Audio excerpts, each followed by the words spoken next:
찬송하시겠습니다. 찬송가 540장입니다.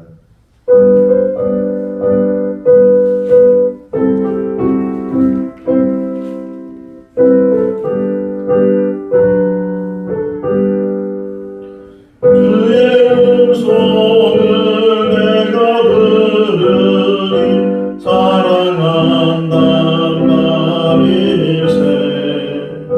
믿는 마음으로 주께 가오니 나를 영접하소서. 내가 매일 십자가 앞에 더 가까이 가오니 그새 주의 은인 몸의 피로써 나를 정케 하소서. 주여 넓으신 은혜 베푸사 나를 받아주시고 나의 품은 뜻 주의 뜻같이 되게 하여 주소서.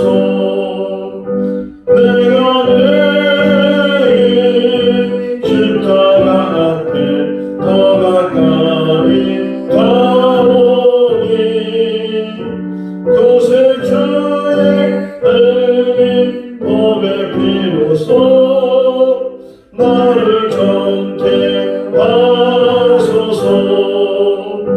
주의 보좌로 나아갈 때에 어찌하니 기쁠까. 주의 얼굴을 항상 배우니 더욱 징그럽니다. 내가 매일 십자가 앞에 더 가까이 가오니 그새 주의 은인 몸의 피로써 나를 정케 하소서. 우리 구주의 넓은 사랑을 증량할 자 없으며 주가 주시는 참된 기쁨도 헤아릴 수 없도다. 내가 내일 십자가 앞에 더 가까이 가오니 그새 주의 은인 몸의 피로써 나를 정케 하소서. 아멘. 창세기 10장 1절에서 20절 말씀입니다. 창세기 10장 1절에서 20절 말씀. 노아의 아들 셈과 함과 야벳의 족보는 이러하니라. 홍수 후에 그들이 아들들을 낳았으니 야벳의 아들은 고멜과 마곡과 마대와 야왕과 두발과 메섹과 드라세요. 고멜의 아들은 아스그나스와 리밧과 도갈마요. 야와의 아들은 엘리사와 다시스와 기띠와 도단이라. 이들로부터 여러 나라 백성으로 나누어서 각기 언어와 종족과 나라대로 바닷가의 땅에 머물렀더라. 함의 아들은 구스와 미스라임과 붓과 가나안이요. 구스의 아들은 스바와 하윌라와 삽다와 라마와 삽드가요. 라마의 아들은 스바와 드단이며 구스가 또 리브롯을 낳았으니 그는 세상의 첫 용사라. 그가 여호와 앞에서 용감한 사냥꾼이 되었으므로 속담에 이르기를 아몬은 여호와 앞에 니무르같이 용감한 사냥꾼이로다 하더라. 그의 나라는 시날가의 바벨과 에렉과 악देख과 갈대에서 시작되었으며 그가 그 땅에서 아수르로 나아가 니느웨와 르호보딜과 갈라와 니느웨와 갈라사의 대선을 건설하였으니 이는 큰 성읍이라. 미스라임은 루딘과 아나밋과 르하빈과 납두힘과 바드루심과 가슬림과 갑돌림을 낳았더라. 가슬림에게서 블레셋이 나왔더라. 가나안은 장자 시돈과 헷을 낳고 또 여부스 족속과 암몬 족속과 기르가스 족속과 히위 족속과 알가 족속과 신 족속과 아라원 족속과 스멜 족속과 하마 족속을 낳았더니 이후로 가나안 족속이 족속에서 흩어져 나가더라. 가나안의 경계는 시돈에서부터 그날을 지나 가사까지와 소돔과 고모라와 아드마와 스보임을 지나 라사까지였더라. 이들은 하나님의 자손이라 각기 족속과 언어와 지방과 나라대로였더라. 아멘. 할렐루야.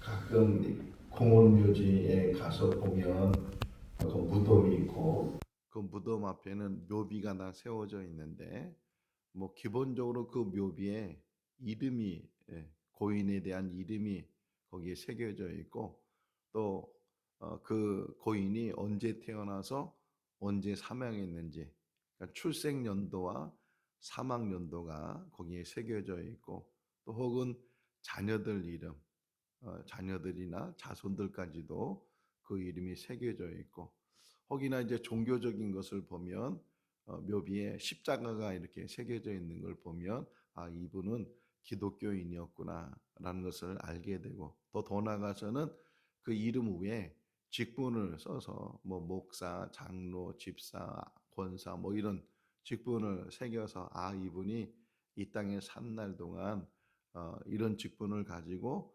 살았었구나 이렇게 알 수가 있어요.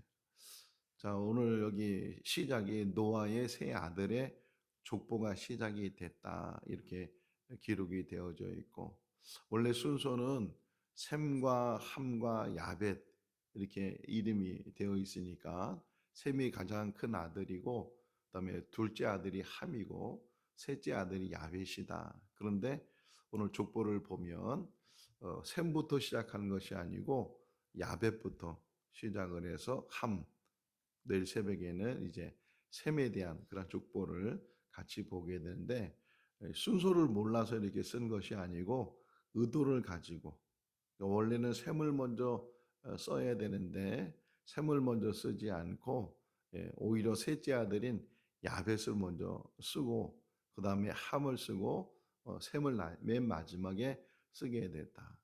전에 창세기 5장을 같이 묵상하면서 족보의 특징 중에 하나가 족보가 아담부터 노아까지 이게 족보가 되어 있는데 물론 다 중요한 인물이지만 이 족보의 맨 마지막에 나오는 인물 그 인물이 이제 이런 이야기 그러니까 노아를 맨 마지막에 넣은 거는 앞으로 노아 이야기를 할 것이다.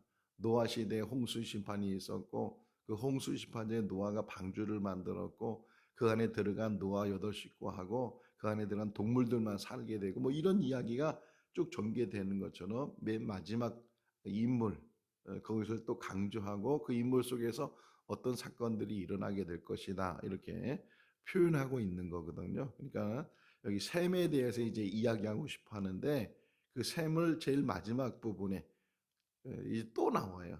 또 뒷부분에 보게 되면 셈의 족보에도 또 한번 언급하게 되는 것을 보면 지금 셈의 족보 속에서 아브라함이 이제 나오거든요.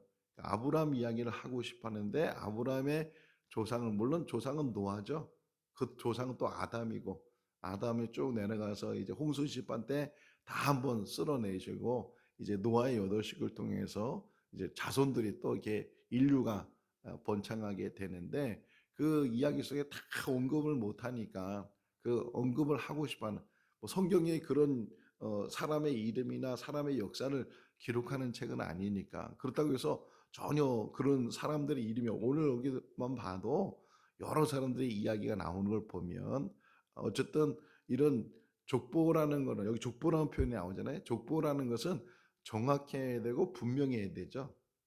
족보가 거짓이나 없는 사람 이름을 쓰거나 뭐 그 사람이 연도를 틀리거나 이러면 안 되잖아요. 오늘 새벽에도 일어나서 묵상하면서 '참 대단하다.' 뭐가 대단한가? 우리 창세기 5 장에서 아담은 이제 930살까지 살았다. 이걸 어떻게 증명할 수 있겠어요?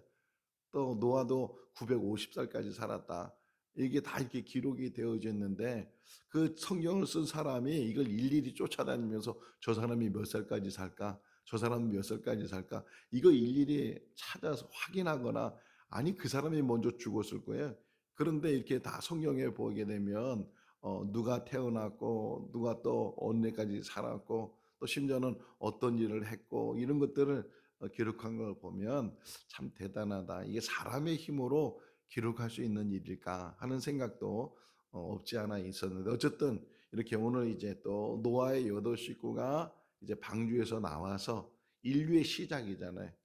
또 한편으로 생각을 해 보면 노아의 세 아들이죠. 세 아들을 통해서 이제 인류가 번창하게 되는데 그런데 이 세 아들을 생각해 보니까 이 지구에 지금 살고 있는 많은 사람들을 보면 크게 세 가지로 구분을 해요.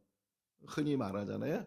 백인종, 흑인종, 황인종 이렇게 말하는데 어떤 면에서는 이 노아의 세 아들의 후손이 계속 대를 이어가면서 한 부류는 백인종으로, 한 부류는 흑인종으로, 한 부류는 황인종으로 이렇게 갈라지지 않았을까. 근데 이름의 뜻을 보면 어떤 면에서 그 이름의 뜻을 통해서도 혹이나 알 수가 있어요. 흔히 말하기를 야벳 셋째 아들이잖아요. 야벳을 먼저 얘기했는데 이 야벳은 이 유럽 쪽으로 이렇게 가요. 유럽 쪽으로.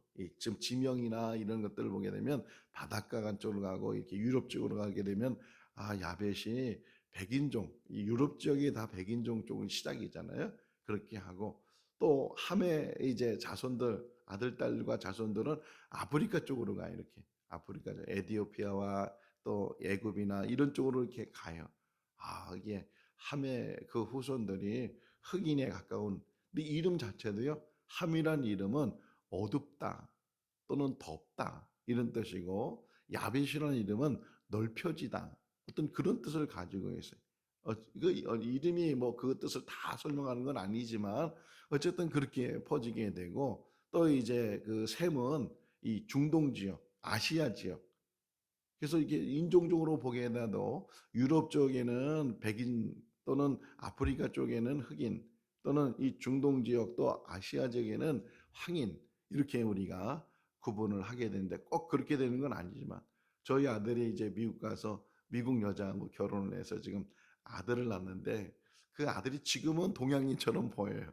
근데 그 아이가 크면 어떤 모습을 가지고 있을까 이런 궁금함도 생기게 되는데 이렇게 백인과 백인이 결혼해서 자녀를 낳으면 백인이 되겠지만 혹이나 백인과 흑인이 결혼한다든가 아니면 백인과 황인족이 결혼을 한다든가 그러면 또 다른 어떤 피부를 가지고 다른 모습을 가지고 이제 또 출생을 하게 되고 살게 이것이 계속 이렇게 막 얽혀지고 설켜지고 막 이러다 보면 꼭 백인이다 흑인이다 황인이다 뭐 이렇게 표현을 못하지만 어쨌든 지금 크게 보면 지구 안에 새 인종의 사람들이 살아가고 있다. 이 근원을 찾아보면은 노아의 세 아들부터 시작이 되지 않았는가 그런 생각을 또 한편으로 갖게 돼. 자, 셈을 얘기하고 싶어 하는 거예요. 그렇다고 해서 다른 아들에 대한 언급이 없는 것도 아니고 그러니까 세 아들에 대한 언급이 있는데 그 전에 어제 9장에서 보았던 것처럼 노아가 술에 취해서 벌거벗고 잠을 잤을 때 그 둘째 아들 함이 그것을 보고서 자기 형제들한테 이게 알려지게 되고 또 형제들은 그것을 듣고서 그냥 아버지의 수치를 가려주고 보지도 않고 뒷걸음질 쳐가면서 아버지의 수치를 가려주고 이 사실을 알게 된 노아가 함에 대해서는 저주를 하고 또 야벳이나 셈에 대해서는 축복해 주는 그런 이제 언급한 것이 오늘 나오게 되는데 그것이 사람이 어떤 면에서는 말대로 된다 그러잖아요. 말이 씨가 된다. 그런 말이 있는 것처럼 우리들도 항상 조심해야 돼.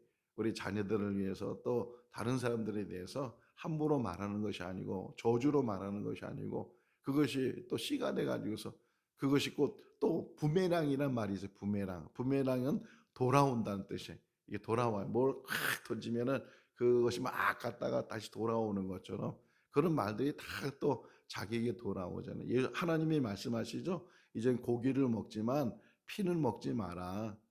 피 흘리면 안 되고 동물이 피를 흘리면 그 동물이 그 피를 또 흘릴 것이고 사람이 남의 피를 흘리게 되면 그 역시도 피를 흘리게 될 것이다. 이게 다 부메랑이잖아요. 다 그대로 갚아지게 되고 그러니까 우리가 이 땅에 산 날 동안 항상 좋은 말하고 항상 축복하고 그런 말을 우리가 해야 되는데 어쨌든 노아가 이 술에 깨어나서 이제 그 이야기를 듣고서 함에 대해서 저주를 했는데 그 저주하는 것들이 이제 다 이게 또 드러나요. 드러나면서 어쨌든 야벳을 이제 먼저 얘기는 셋째 아들에 대해서 언급을 하면서 그들이 바닷가 부근에서 이렇게 살게 됐다 하는 것들을 표현해 주고 있어요. 자, 또 하나 이제 함에 대해서 셈에 대해서 우리가 같이 말씀을 묵상하는데 먼저 함에 대해서 말씀을 하잖아요. 함의 아들들은 구스와 가나안, 특별히 가나안. 자, 또 하나 우리가 생각할 수 있는 것은 지금 성경의 어떤 역사적인 위치가 어디예요? 가나안이잖아요. 가나안.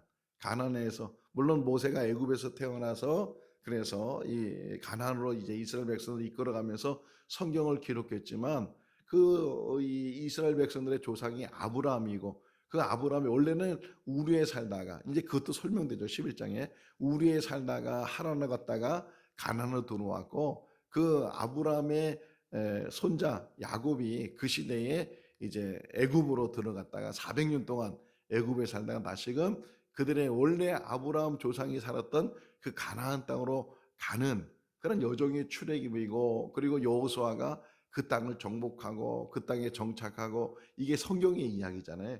그러니까 성경의 이야기가 그런 이야기 속에서 전개되다 보니까 다 일일이 다 이야기하지 않고 그 성경의 어떤 지역 중심으로 지금 이야기를 해 나가는 거예요. 이야기를 해 나가서 그래서 여기 보게 되면 16절, 17절 막 이런 데 보면은 가나안의 이제 자녀들이 이런 족속을 만들었다. 이런 족속을 만들었다. 다 이런 족속이 어디 살고 있어요? 가나안에 살고 있는 족속들. 그러니까 다른 족속들도 있을 테고 다른 사람도 있을 텐데 그걸 일일이 다 기록할 수 없으니까 어쨌든 이스라엘과 관계되는 지역과 이스라엘 관계되는 사람들과 지금 이 이스라엘 역사 속에서 지금 쭉 이 이야기가 성경 이야기가 나가고 있으니까 그런 부분을 이제 쭉 설명을 해주고 있어요. 자, 그러면서 함의 아들 중에 그래서 여기 하나 또 먼저 좀 보시면 9장 18절 한번 보세요. 우리 전에 어제 봤던 말씀인데 18절 한번 읽어볼까요? 방주에서 나온 노아의 아들들은 함은 가나안의 아버지라 이렇게 설명하잖아요. 셈과 함과 야벳. 근데 셈에 대해서 지금 강조한다고 했잖아요. 셈에 대해서 이제 아브라함이 나오고 그러는데 툭 튀어나오는 게 뭐냐면 함은 가나안의 아버지다. 가나안은 이름이에요. 원래 아들 이름인데 그 아들 이름이 지역이 되는 거죠. 가인도 이제 이게 유리하는 사람이었는데 그가 결혼을 해서 아들을 낳는데 아들의 이름이 에녹이. 그러다 보니까 그 성 이름을 뭐라고 그랬다고요? 에녹이라고 했다. 어떤 면에서는 이름을 따서 요즘도 우리나라 이렇게 길을 만들 때 누구 이름을 따서 어디 저 천안 쪽에 가보니까 이봉주 길이 있더라고요. 이봉주. 이봉주 마라톤 선수인데 그 마라톤이 거기서 살았나 봐요. 그러니까 그 이봉주가 거기 살았다고 해서 그 길 이름을 이봉주 길 이렇게 이름을 해서 뭐 이봉주 길 몇 번 이래서 길을 찾고 주소를 찾게 되는데 이게 사람의 이름이 그 안에 들어가는 것처럼 그 지역에 이름이 들어가는 것처럼 이 가나안도 우리가 가나안 그러잖아요. 아브라함이 갈대 우르 살다가 하란으로 갔다가 가나안으로 들어갔다 이랬을 때 그 지역이 가나안인데 이 지역이 가나안이면서 그 이름이 쭉 가보니까 함의 아들 이름 중에 가나안이 있었다 이렇게 우리가 이해를 하면 쉬울 것 같고 그 가나안의 아들 중에 또 이 그 구수라는 그런 아들 중에 이런 사람들이 태어나게 되는데 특별히 8절 말씀해 보면 8절 읽어볼까요? 구스가 또 니므롯을 낳았으니 그는 세상의 첫 용사라. 그래. 니므롯도 이름이에요. 이름인데 근데 이 니므롯이라는 사람이 어떤 특별한 것이 보였다는 거죠. 첫 용사라. 기골이 장대하고 그리고 용맹하고 싸움도 잘하고 특별히 사냥을 잘한다고 표현되어 있어요. 이 니므롯이 사냥을 잘하고, 그러니까 어떤 면에서는 이 니므롯이 어떤 인물인가 하는 것을 이 성경이 이야기하면서 사람이 점점 강해지고 사람이 점점 뭔가 용감하다고 표현되어 있지만 실제로 이거는 용감하다는 표현이 아니고 대적하다 그런 의미를 가지고 있어요. 대적하는 그런 힘이 생기다 보면 사람을 해하게 되고 더 나아가서는 하나님을 그래서 이 구조를 잘 우리가 이해를 해야 되는데 이 구조는 칭찬하는 말이 아니에요. 칭찬하는 말이 아니고 어쨌든 가나안이 이제 구스가 림으로 나왔는데 이 림으로는 세상의 첫 용사다. 기골이 장대하고 힘이 강하고 그러다 보니까 이 원시 시대의 힘이 강한 건 뭐예요? 권력을 가지는 거잖아요. 권력을 가지고 사람들을 지배하고 혹이나 자기 말을 안 들으면 벌을 하고 심지어는 죽이고 이런 일들. 그 가인의 5대손이 라멕인데 라멕이 말하잖아요.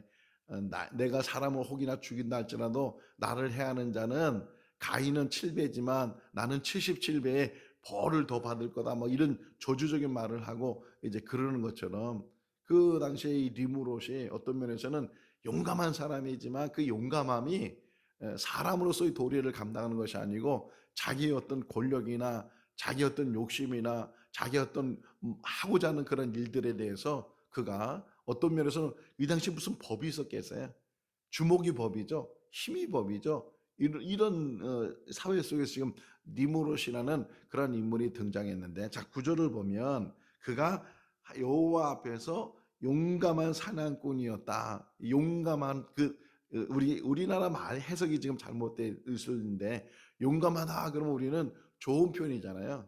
아, 저 사람 참 용감해. 저 사람 참 훌륭해. 정의가 있는 사람이야. 이렇게 표현하는데 원어적으로 보게 되면 특이한 이런 뜻이에요. 특이한. 그러니까 사람이 사람다운 모습을 보여야 되는데 사람이 사람다운 모습을 보이지 않았다는 거예요. 누구 앞에서? 하나님 앞에서. 하나님 앞에서 특이한 사람이고 또 그 의미 속에서는 이 권력을 가지고 있는 어떤 그 권력 속에서 정복의 어떤 그런 모습들을 가지고 그러니까 대적의 모습들을 니무롯이라는 자체 이름이요 대적하다 그런 의미를 가지고 있어요. 대적하다. 쉼이 있으니까 막 대적하게 되고 그런 부분들이 있잖아요. 그러니까 여호와 앞에 그가 용감한 사냥꾼이었다. 특이한 사냥꾼이었다. 대적하는 사냥꾼이었다. 자기 힘을 믿으니까 지금도 마찬가지잖아요. 돈이 많은 사람들 예수 믿으라고 전하면은 돈 가지고도 내가 다 해결한다고 돈 가지고도 행복하다고 어떤 권력을 잡은 사람들 이 권력을 믿지 무슨 하나님을 믿냐 보이지 않는 하나님을 믿느냐고 혹이나 그런 말을 할 수 있는 것처럼 뭔가 자기가 의지하는 것이 생기게 되면 하나님 앞에 대적하는 자가 된다는 게 우리들도 마찬가지. 우리가 언제 기도를 열심히 많이 해요? 편안할 때요, 어려울 때요? 편안할 때는 하나님을 생각도 안 해. 하나님에 대해서 그렇게 큰 관심도 없어. 근데 정말 공부하고 어렵고 힘들고 본인 스스로 해결할 수 없고 이랬을 때는 뭐야? 막 매달리고 심지어는 금식하며 기도하고 이런 부분이 있잖아요. 이 니무롯의 모습 속에서도 그런 거예요. 세상에 힘이 생기고 세상에 권력이 있고 세상에 자기 마음대로 다 되는 것처럼 그렇게 생각할 때 하나님 앞에 대적하는 자가 되고 하나님 앞에 특이한 모습으로 원래 하나님이 사람을 창조할 때는 하나님과 교제하고 하나님과 관계를 가지고 그렇게 하나님이 창조하셨는데 사람이 조금만 이제 신명기에서도 그런 설명이 나와요. 신명기 무슨 설명이 나오냐면 사람이 부해지면 뭐라고 얘기하냐면 하나님이 나에게 축복 주셨다 이렇게 표현하는 게 아니고 내가 노력을 해서 내가 재능이 있어서 내가 열심히 내가 이거 재물을 벌고 이렇게 자기가 다 한 것처럼 그렇게 얘기한다는 거예요. 사람의 어떤 모습이 그런 모습일 텐데 지금 니므롯 이야기를 통해서 그렇게 어떤 첫 용사의 모습을 가지고 있지만 그러나 그것을 선하게 사용하는 것이 아니고 자기 어떤 욕심, 자기 어떤 정복의 욕심 그런 것들을 이용하고 사용하는 그런 모습들이 니므롯에게 있게 됐다. 자, 그 니므롯의 후손들이 10절을 보면 니므롯의 후손들이 어디 살았다고요? 신랄 땅의 바벨. 자, 이게 11장에 이제 다시 나오잖아요. 사람들이 신랄 평지에서 뭘 만들었다고요? 바벨탑을 만들어 성을 큰 탑을 만들고 성을 만들고 자 여기다 우리 이름을 내자 우리가 흩어지지 말자 그래가지고서 여기서부터 이제 언어가 다 달라지게 되면서 그 언어가 같은 사람끼리 그냥 흩어지게 돼서 바벨이라는 말이 흩어지다 그런 의미를 가지고 있는데 흩어시키는 그런 일들이 이제 11장에 기록되는데 어쨌든 그 후손들이 누구냐 그 니므롯 그러다 보니까 힘이 있다 보니까 사람들 데다가 노역을 시키고 성을 만들 큰 성을 만들었다는 거죠. 12절에 보면 니누에 다 이 지명이 그 부근이야. 그 부근 이스라엘 중심으로 해서 가나안 중심으로 해서 그 부근의 지역에 대해서 쭉 설명을 하고 있으면서 거기에 큰 지역을 만들게 되고 옛날 우리 역사를 배울 때 세계사를 배울 때 고대 문명 이렇게 해서 배우잖아요. 메소포타미아 문명, 뭐 이집트 문명, 저 중국의 항아 문명 이래 가지고서 고대 문명에 대해서 얘기했는데 특별히 이런 강을 중심으로 해서 애굽은 나일강을 중심해서 메소포타미아는 유브라데스 강을 중심으로 해서 그거 다 니누에가 다 그런 지역에 그런 지역에다가 큰 성읍을 만들고 사람들이 이제 정착하면서 또는 흩어지면서 사람들이 살게 됐다. 이 함의 이제 자손들 중에 이렇게 또 하나 설명되는 게 뭐냐면 그런 함의 자손들 중에서 누가 있느냐 바로 블레셋이라는 14절 말씀 보세요. 14절 읽어볼까요? 바들로신과 가슬루임과 갑돌임을 낳았더라. 가슬루임에게서 블레셋이 나왔더라. 이렇게 지금 계속 그 설명해 주는 거예요. 지역을 설명해 주고 이 족속을 설명해 주고 그러면서 그래 가지고서 이스라엘 백성들이 이 블레셋과 계속 대치를 하게 되고 지금도 그러잖아요. 지금도 계속 대치를 하는 이런 이야기들. 성경은 어떤 면에서 전체를 설명하는 것이 아니고 어떤 면에서는 지금 하고 싶은 이야기들을 추려가면서 쭉 설명을 하게 되는데 이런 노아의 세 아들이 온 인류를 만들고 다 인류가 퍼져 있었지만 그럼에도 불구하고 이 지금 이스라엘 중심으로 가나안 중심으로 이스라엘 백성들이 들어가 살게 되는 그런 중심에 대해서 이야기를 하게 되는데 이런 이야기 속에서 지금 함의 저주받았던 함의 후손들이 이렇게 해서 여기에 퍼지게 됐다 하는 것을 지금 설명해 주고 있어요. 그러면서 여러 족속들을 만들게 후손과 후손이 쭉 이어지면서 여러 족속들을 만들게 되고 결국 이스라엘 사람들이 가나안 땅으로 들어갈 때 벌써 이런 족속들이 정착하고 있을 때 하나님께서는 흔히 7족속이라고 하잖아요.